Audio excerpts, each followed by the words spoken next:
Hello, and welcome to today's installment of the Orange webinar series. My name is Kyle Reese, Head of Software for the Americas, and today's topic will be Customer Success Plans, Achieving Your Enterprise Business Outcomes.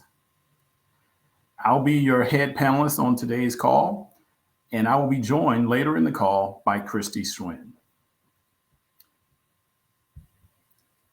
The agenda for today's call is as follows. We'll do a quick overview of a customer success plan. Then we'll jump into our panel discussion where Christy will join me, and we'll cover three different topics. The first of which is the purpose and power of a customer success plan.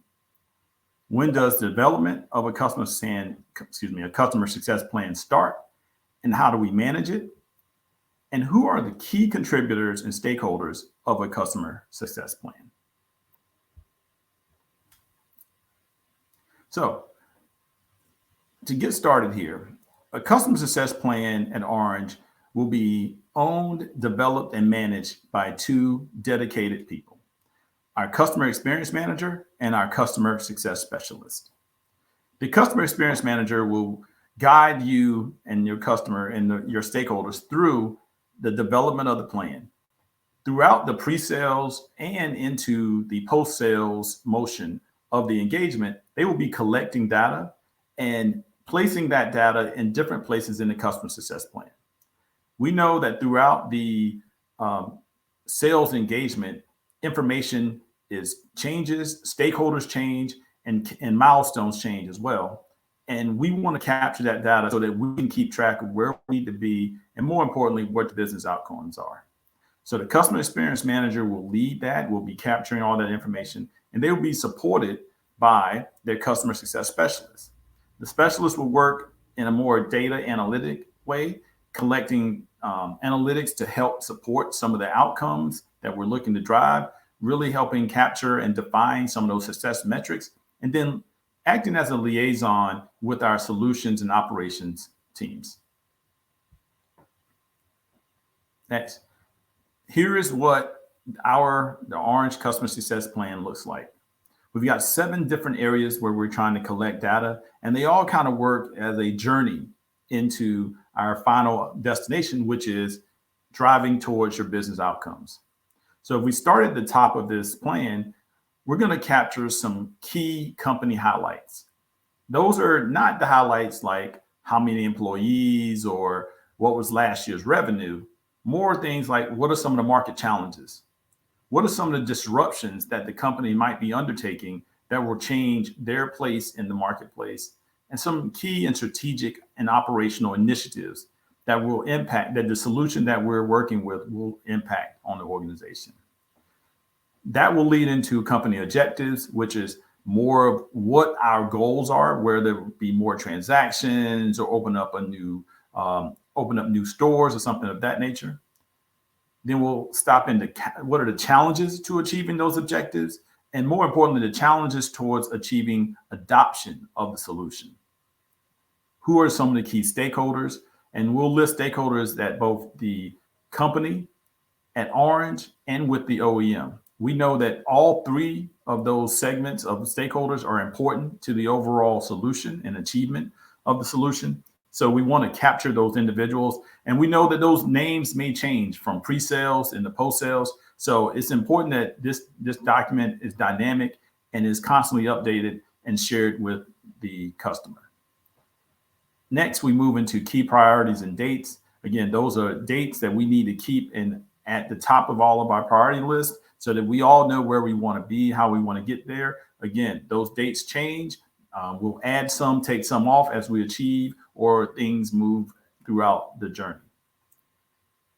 Now we're arriving at key measures of success and KPIs. This is what we want to identify as how well we're doing towards our outcomes. We will list them out, and they will have high level views like how many months, the consumption over a time period, how fast we're deploying, and maybe how many licenses are available at a certain period of time throughout the journey. And finally, we get to the last box, which is the business outcomes. Those are defined as what we're here to achieve, what this solution is here to achieve, and what we are going to work towards achieving. We can have short-term, medium-term, and long-term goals, but these are the key areas and priorities that we will focus on with the solution and use this customer success plan to keep us on track towards. The second part of our customer success plan, we go a little bit deeper into the success metrics and KPIs. Once we've defined those 2 to 3 outcomes, we list them here, and then we put the metrics that we'll need to achieve to hit those outcomes. So we've got outcome number 1, 2, and 3. We will have separate metrics that we'll be tracking, and those will tell us where we are, and we'll come back to them periodically throughout the journey, maybe every month, every quarter. We'll review them with different stakeholders in the organizations, but everybody will know and be aware of those outcomes. The entire process and customer engagement is not just managed by the one customer success plan. The customer success plan is just one piece of the overall engagement, and it's a part of the overall people, process, and tools that Orange brings to the table to help accelerate this business transformation that we're undertaking together. The customer success plan will be supported by our broad range portfolio of lifecycle service and offerings that include advisory services, optimization services, adoption, and training. All right. So now that I've kind of gone over what an Orange customer success plan looks like, it's time to bring in our panelist, Christy Swin. Hi, Christy, and welcome back. Glad to have you join me again on another webinar series.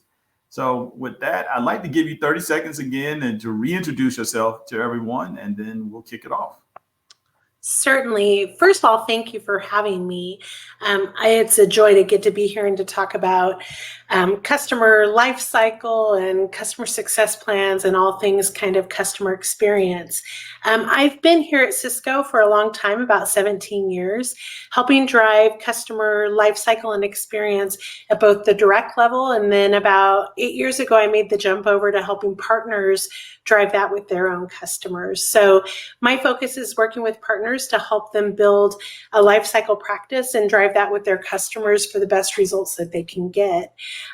So I'm happy to be here. And the power of the customer success plan, from my perspective, is that it is such a valuable tool to be used in helping your customer through their entire life cycle. I think that it is a living and breathing document that is almost like a project plan that you can help drive the customer engagement. It's a really great and concise way to keep all of the information that you're able to gather from your customers, from your internal resources, from cross-functional teams, things like that, so that everyone is moving in the same direction. So it's really, I think, a roadmap for knowing what success will look like for your customer. You know, when we first started doing customer service, I joined this industry about 25 years ago. It wasn't customer centric. And as we've moved to customer centric, we really want to keep what the customer's wanting as their outcomes front and center. And the customer success plan really does that. No, thank you, Christy. I think I brought this customer success plan back up. And again, we're going to say customer success plan a lot today. So excuse me if I stumble over that word a lot, but I'll try to slow down. I brought it back up because I really want to talk to the power. And as I was going through it and sharing and kind of walking everybody through the key boxes here, it is a journey. And that's the power and the purpose of it. It really outlines the journey that we are going to undertake together. The power of it is it ties us all together. So as you said, it's a living, breathing document. And I touched on a little bit that this document doesn't begin to take shape post-sale. It starts pre-sales, where information is gathered. A lot of the conversations that are had as we develop the solution need to be captured here, because some of that information is very important to how we achieve and get to those outcomes. The outcome part of it, the beginning, the company highlights, and the end, the outcomes should be kind of aligned together. So that if you're really working towards something new as a customer and you're trying to be disruptive in your particular market, that is an outcome. How would we, and how is this solution? Again, that objective is trying to be achieved or supported by this solution. And if we don't write down and capture that information, then we're going to be, I hate to say it, guessing. And that's not going to be helpful for anybody. And that doesn't help us add value. And it does not help us ensure that the solution is working for you. So the power and purpose of this plan is one, and the power part is it tells everybody what we're working on and what we're working towards. And the purpose, it gives us a roadmap to get there. And how we're going to measure success, some of the key dates and times that we need to reach and understand and keep in top of mind, and who is working on that team. Mm-hmm. Well, and I think also, I loved that you mentioned the pre-sales conversations. I think that oftentimes when that customer calls up Orange and says, "Hi, Orange, this is what brought us to you. This is why I'm calling you." That is a really important piece of information to capture at that time, why that customer is coming to you in the first place. And that's really what we want to capture in that highlight. What is driving the transformation that's needed? What does your customer want to transform and why? What are their key initiatives there? What are they trying to do as an organization that's maybe different from what they've done in the past? And coming in post-sales as a customer experience person or as a CSM, it's almost too late by that point because all of those discussions have already happened and you're coming in and trying to figure all of that out. So if we can start capturing information and data from our customers in the very first calls that they make and tracking that information, it'll make their whole life cycle so much more successful. Yes. And two things that to add there, and I love having these conversations because you say things and it just brings other things up. You talked about that first call to Orange. Who is that call being made to? It's being made to the account manager. Mm-hmm. The account manager has to have this customer success plan mindset when they take that call, because that's where it begins, right? That's when you start documenting. So even though we mentioned that our customer experience manager and our customer success specialist are the owners of the document from an Orange perspective, right? They're there to develop it and make sure it's filled out correctly and getting things the right way.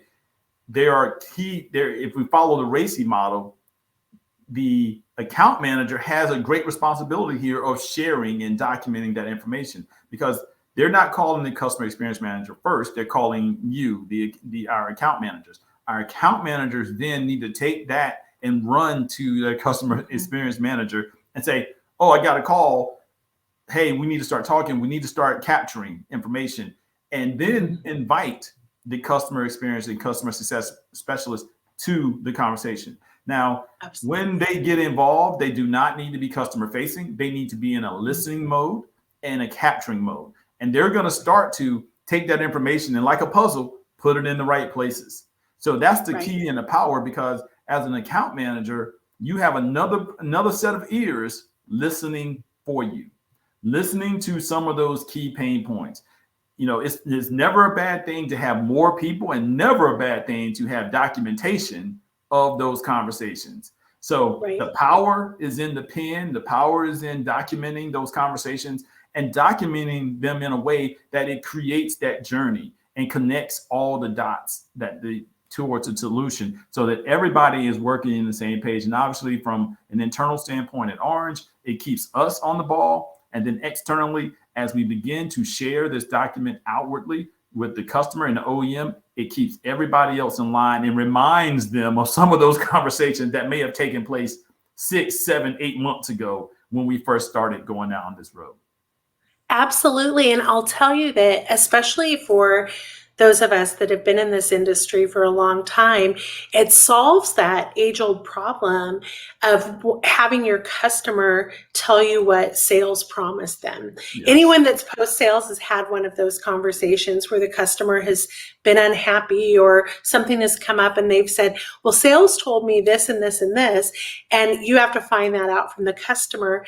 This way, using a customer success plan really positions Orange to be able to have customer conversations that say, I'm not just supporting you. Orange as a whole is supporting you because I have all this information that I already gathered from all of these relevant sources, and I can support you better because I already know what sales told you because I was listening in, or because I've met with them prior to this engagement, or however that works out. So I think that really, the customer success plan not only provides that roadmap, but it solves some of those problems that help the life cycle for the customer be less bumpy too. Absolutely. And that is, being able to tell your customer that you have captured all that information and created a customer success plan. That's the key word in that, a customer success plan, and be able to say early on in the conversation and in the relationship that we are going to develop a customer success plan to ensure that you adopt, consume, and that the solution reaches your desired business outcomes. I think that's really, really powerful. It's a powerful statement from us, Orange, and a powerful statement to our end customer and to our OEMs. So at no point does this tool lose its power. It has power at every stage and for every stakeholder that's engaged in this journey with the customer. Absolutely. Awesome. All right, let's jump to our our second topic of the day, which is, and we kind of touched on it a little bit, when does the development of a customer success plan start and how is it managed? So as we mentioned, you're really going to want to start developing your customer success plan as soon as possible. As soon as that customer picks up the phone and calls Orange, we should be gathering information and we should be figuring out what the customer highlights are. And like you said, Kyle, I loved how you said, like, putting it in the right places. So information's coming in, and really the team would be looking at that and say, okay, I just identified a challenge that the customer's having, and really identify that in the challenges section. Or, oh, the customer just told me about what their key objectives are for the next fiscal year. Ooh, I want to put that in that highlight section, or things like that. So it's really upon the first conversations that we have with the customer moving through the entire life cycle. So as far as ownership and all of that, that kind of speaks to that entire life cycle piece too. So we continue to complete this customer success plan from the second we can start. If we can start it as soon as that customer calls and we think that we're going to be jumping into an engagement with them, let's start tracking it there. Really, the CSM is going to be the person that's kind of the keeper of the document. They're going to really try to update that document, make sure that it's communicated to all the stakeholders, both at the customer and at the internal Orange level, and any outside resources. If you're pulling in resources from Cisco or anything like that, they're going to really own kind of the ownership of it.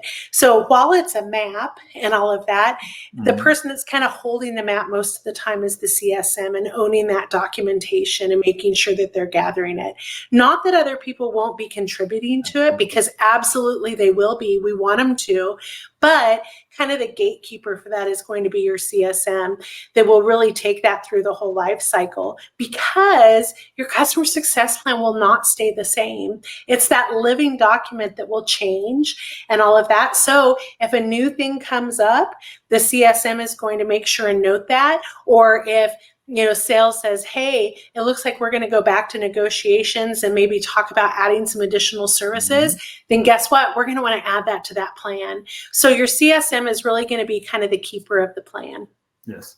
And I think that CSM is looking to educate themselves. So and the good part about this is, because we're capturing this stuff and we do have a single point of contact that's going to manage it, that person is probably going to be engaged through all of the kind of life cycle of the engagement, pre-sales to post-sales. That's very rare. We all know that in these long decisions that multiple people enter at different times and phases of the customer engagement. You bring in your pre-sales engineer, they might come up with a plan. You bring in a consultant, they come up with a plan. You bring in another person from the customer side, they may come up with a plan. You bring in somebody from the OEM side, they have a different part. Where is all that captured? When did they come in? What was their role? Why did they get there? This document captures that. And that person, our customer success manager, captures that information. And then they manage it. And I think that there's a very key word is managing that information, because as information comes on and comes off, you could fill up the company highlights with 10 or 15 different, highlights. That's not going to be enough. Those highlights may not align to outcome. So as highlights might be the first area that you capture because that's what's coming out. Here's what we want to do. Here's our objectives. And yet the challenges bucket is empty. The priorities bucket is empty.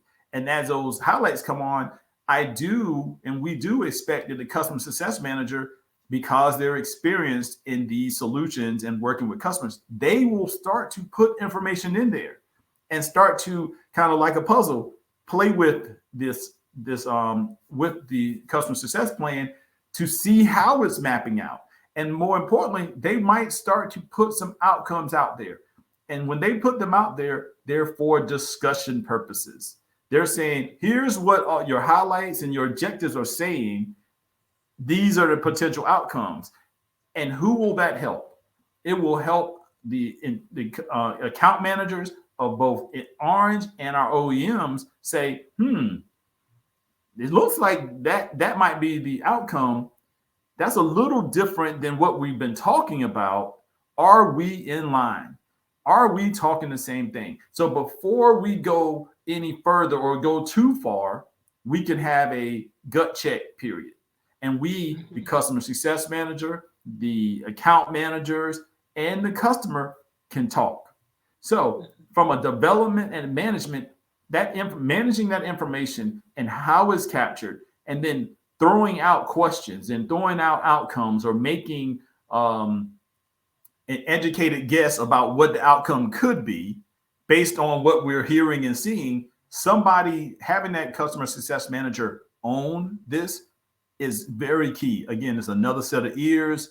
It's a person who's knowledgeable about all the key stakeholders and all the key objectives that have been discussed. And they're looking at it and saying, does this tie together? Do all these pieces fit together the right way? Yeah, we might have a puzzle here, but the colors are off. That corner piece is the wrong corner piece for this piece right here. And I think that's the development part. And that's why getting engaged at pre-sales is so important, because they start to formulate the plan with you and with the customer. They start to understand, as the more conversations they're involved in, they start to understand and listen to what the customer is saying and making sure that things are happening. And more importantly, if someone new joins, that customer success manager can walk them through the evolution of this plan. Absolutely. And I think also one thing I wanted to throw in before we move to the next one is I think that there's also an aspect of relevancy. Mm-hmm. And so making sure that the information that you're capturing is relevant to the overall plan, but also being open-minded enough that something that might not feel relevant might still be something that we want to highlight on the plan and at least talk about it. Yes. And capture it there. So an example I have of that is actually about 5 years ago, I was helping a internal person with a customer success plan, and I was kind of mentoring them through it. And they were talking actually in collaboration, and they were talking about a collaboration solution with their customer. They were mapping it out and all of this. And just in a normal discussion, the customer said, they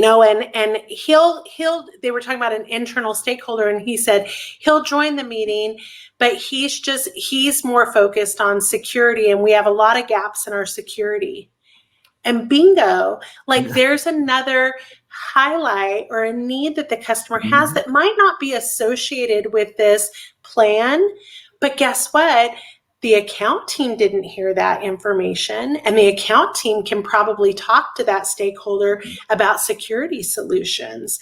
And so we were able to highlight that. And then the next time she met with the account team to review her customer success plan, she said, hey, I put this here because this came up in a stakeholder meeting with the customer, and they have some challenges with security.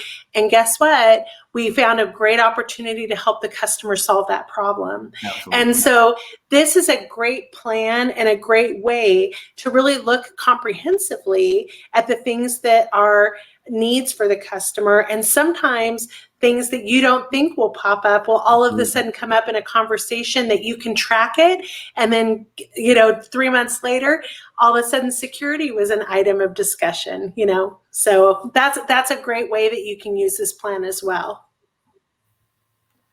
Absolutely, Chris. That is so important that everybody comes in and out of, lots of people rather come in and out of this journey, and you never know which ones might mean something, but being able to document those conversations and being in a listening place always means that you're ready for those conversations and you're ready to receive it and document it and capture it in a way that we can help make sure that does it have value, does it not, but at least we get to document it and bring that question back up. So that's a great point. Yeah.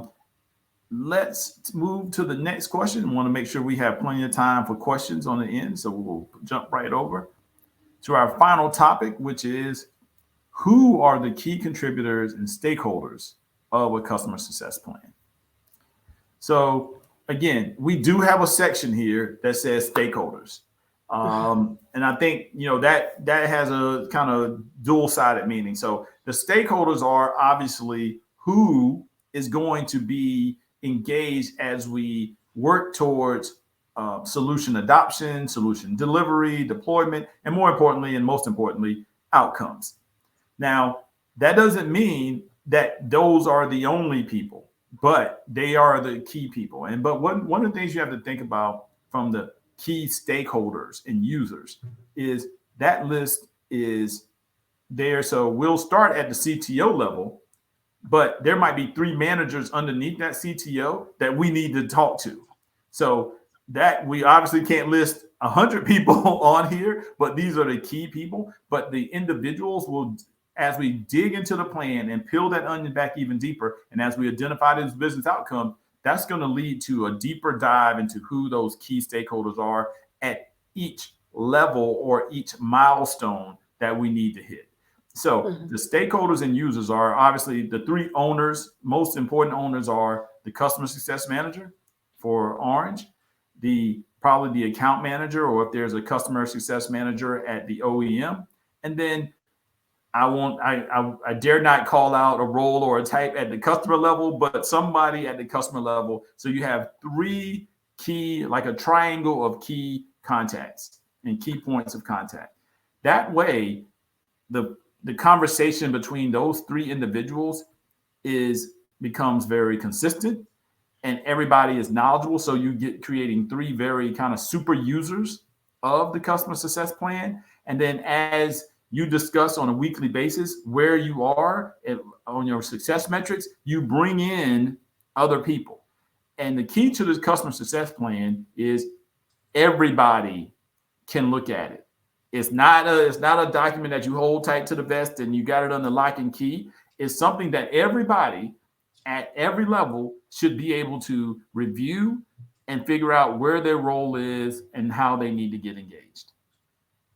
Absolutely. Well, and also, whenever I'm training on this, I always tell folks, remember your top stakeholders are the folks that have their neck on the line, right? So you think about it from the customer perspective, the person who has their neck on the line the most is probably the person who chose the solution. So that's going to be like your CTO or someone like that.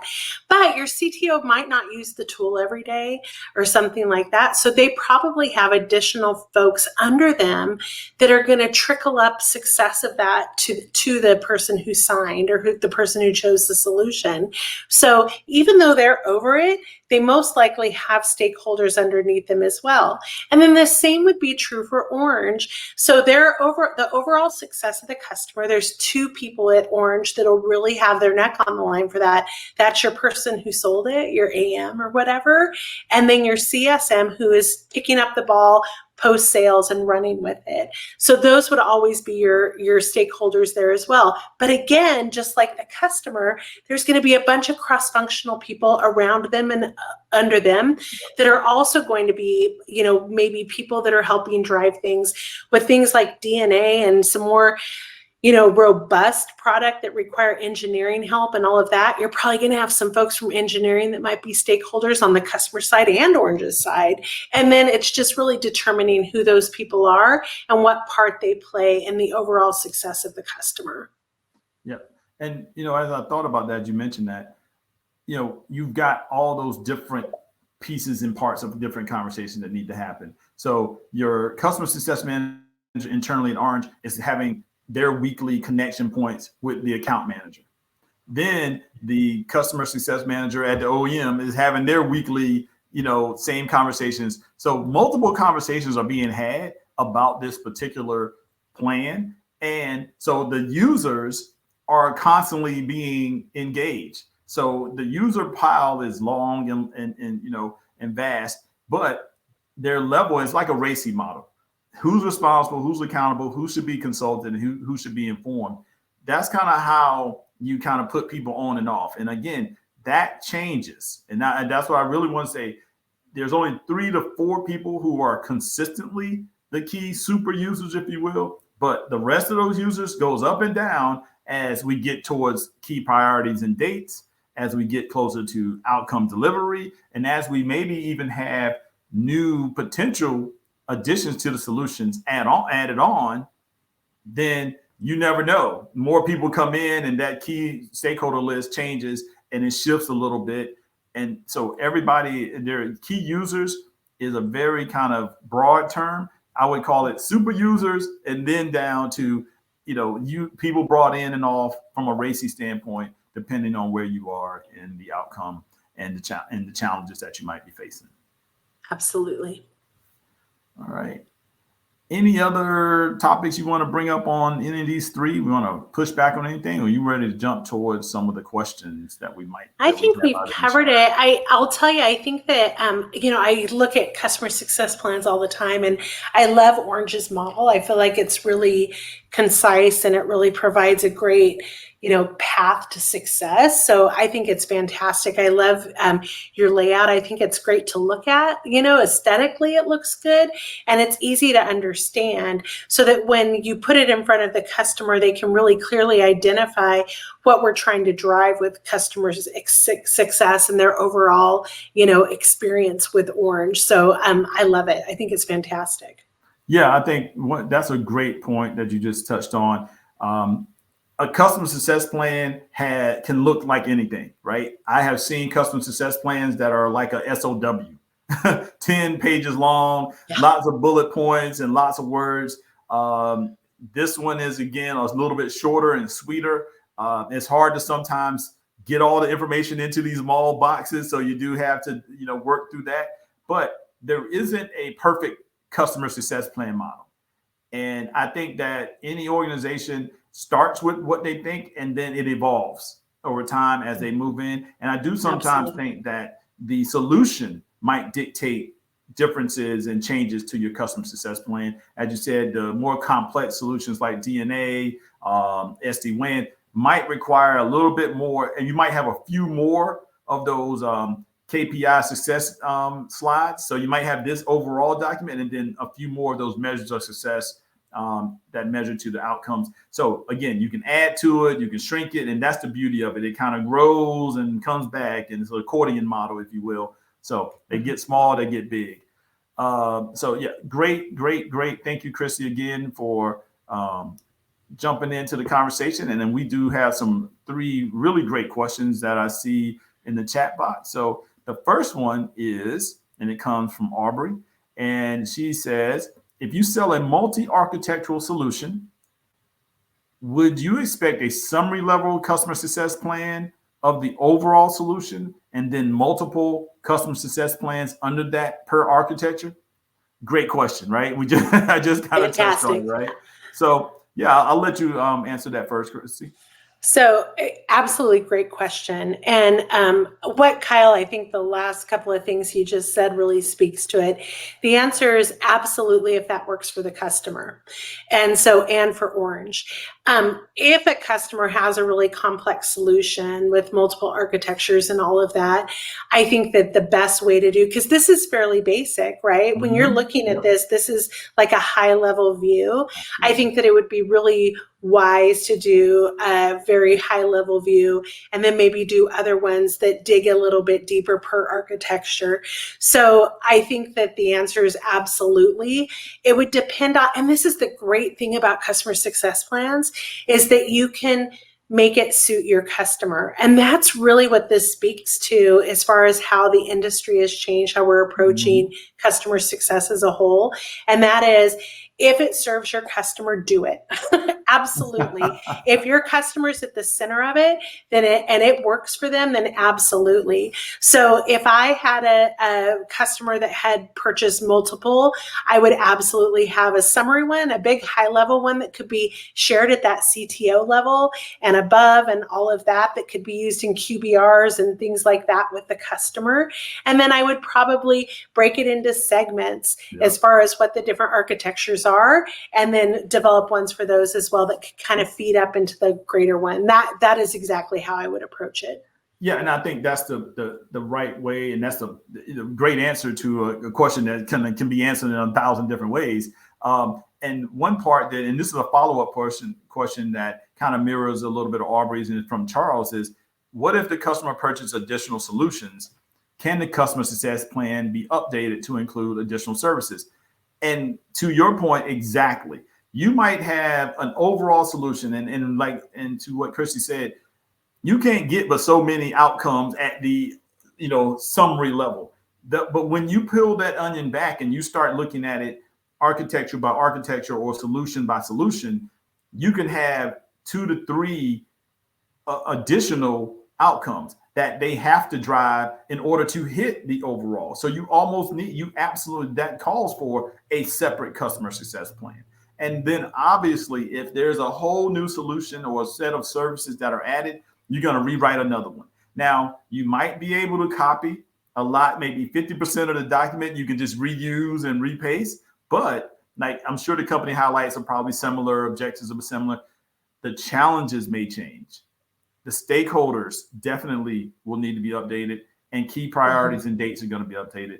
So there are going to be changes. How much will depend on how closely aligned. Is that a service just an add-on to make sure the solution gets there? Or is it a new service, as to Christy's point earlier? Hey, we found out that security needed to be added on. That's going to require, in my opinion, a whole new customer success plan. You've got to really do your research and really dig into that area if you haven't had those conversations in the past. I don't think you can just assume it's the same challenges. You need to have those conversations. And for that, I would start a whole new document.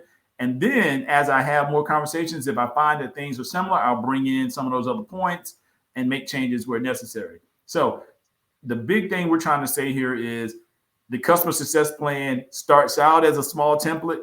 It can expand, it can shrink, and then obviously it can shrink because what? You're achieving business outcomes. So you're taking that one off and you're getting back to where you need to focus on, but you still have that high level summary level that you stack everything up underneath that.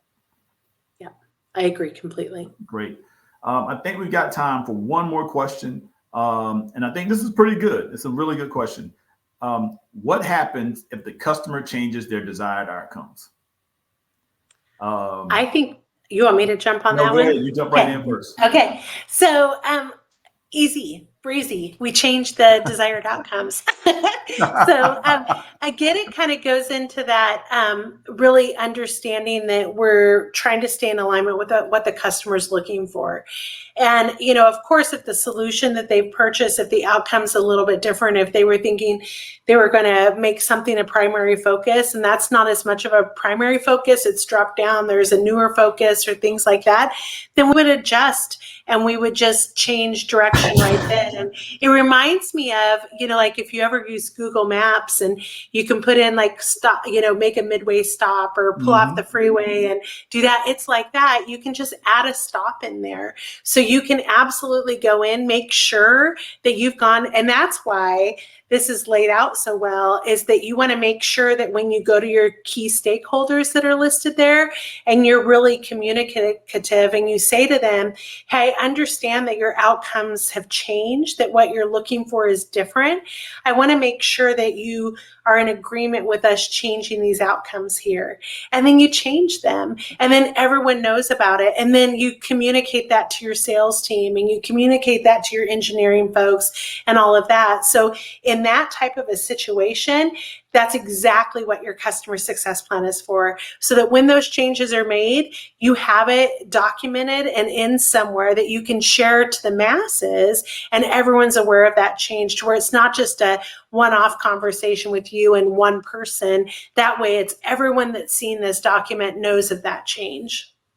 Absolutely. And one little thing I'd add there is that is why it is a living and breathing document, because things change and they change on the fly. And honestly, you might start, again, we said we might start this customer success plan 6 months ago. A lot of things change in 6 months. And if the customer has and reserves the right to change outcomes. And for that reason, we might fill out 6 out of 7 of these boxes. That outcome might be the last thing. We might put some ideas of outcomes in there, but at the end of the day, that box will be agreed to and led by the customer.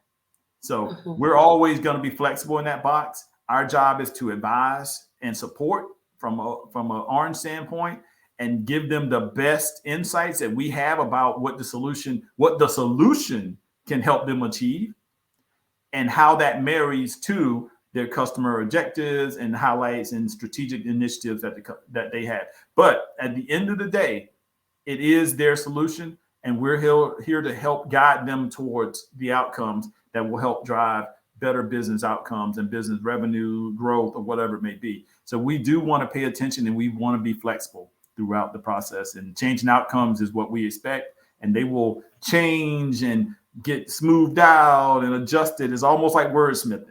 You just change it a little bit here and tweak it here and there. And every quarter it might tweak, or if it's coming up on the end of the year and there's big changes coming, you should expect that and be ready for those changes.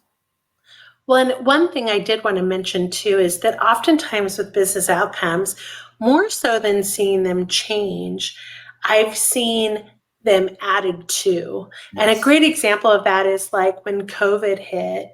At the time when COVID hit, I was on the collaboration side of Cisco's business, and we had customers saying, I need collaboration so my people can work from home. And they thought that was the only business outcome they were looking for. Right. And so often the business outcome would be ability for workers to work from home. But then as COVID continued to grow and we were home for longer than we thought, then all of a sudden it was, we also need collaboration so we can easily transfer files remotely. And so then it was like, okay, WebEx, at the time we were calling it Teams still, WebEx there. So then that's a new outcome. And then, we need to have a way to communicate to our customers from a marketing level and have like these huge all hands events and things like that. And then we had to go looking at that, like with live streaming and things like that with collaboration. So what started as one outcome, all of a sudden, as time went on, there were multiple outcomes that we were working towards. So you can always add to that. Your customer might only have one outcome when they first start, but it might add to more later. So awesome. Christy, thank you again. I love these sessions with you. We could talk for hours on end about customer success. But again, thank you very much for joining me again today. And I want to stop us there. We're right at 45 minutes. So again, say thank you. I want to say thank you to everyone who joined today. Please take a look at our new software lifecycle management webpage. You can see the link here. And we hope to see you again on the next installment of the Orange webinar series. Thank you and have a great day. Thank you. Bye-bye.